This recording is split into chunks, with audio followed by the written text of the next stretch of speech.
Bonjour à tous, je tenais à faire une courte vidéo avant de publier celle de demain qui parlerait de l'intimité du prophète, donc ça sera la partie 1. Donc là aujourd'hui je voulais parler d'un hadith, donc le hadith 146 tiré du Sahih al-Bukhari, français-arabe, tome 1.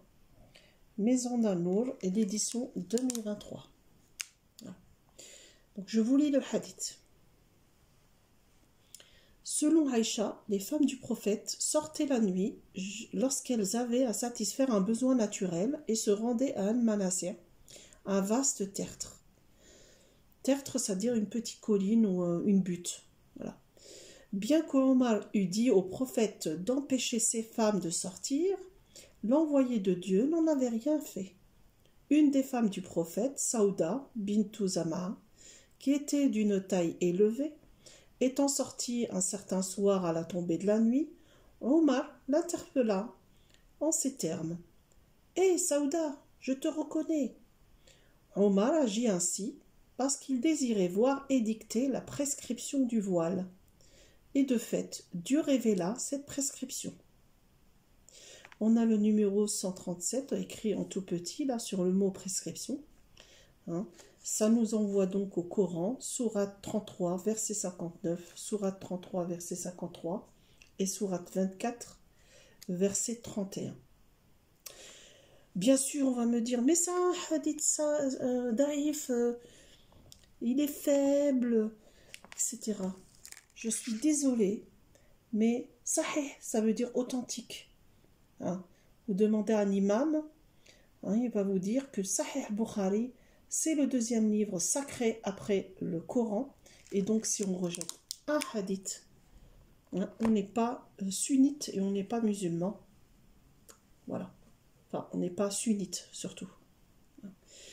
Voilà, donc ce Allah, encore une fois, il était incapable de leur dire qu'il fallait fabriquer des toilettes au lieu de voiler les femmes. Voilà. Ici, ça concernait normalement que les femmes du prophète. Et maintenant, c'est toutes les musulmanes de la terre entière doivent donc se voiler. Sinon, elles rentrent en enfer. Oh là là là là. Donc, et en plus, Omar dicte au prophète ce qu'il faut faire. Il lui dit d'empêcher, malgré qu'ils lui disent d'empêcher ces femmes de sortir, le prophète n'a rien fait. Donc en fait, le prophète n'a aucune autorité, quoi. C'est pas lui qui décide pour ces femmes, c'est Omar. Et en plus, il ose demander donc de voiler ces femmes. Voilà, donc Allah a fait plaisir à Omar.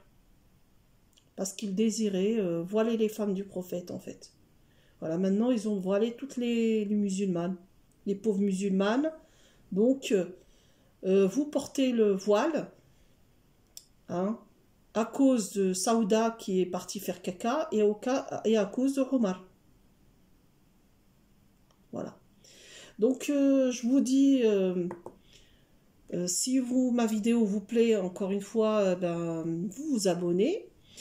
Vous likez, vous commentez et vous partagez. Je vous remercie beaucoup et je vous dis à très bientôt. Donc la prochaine vidéo, ça sera pour demain. Au revoir.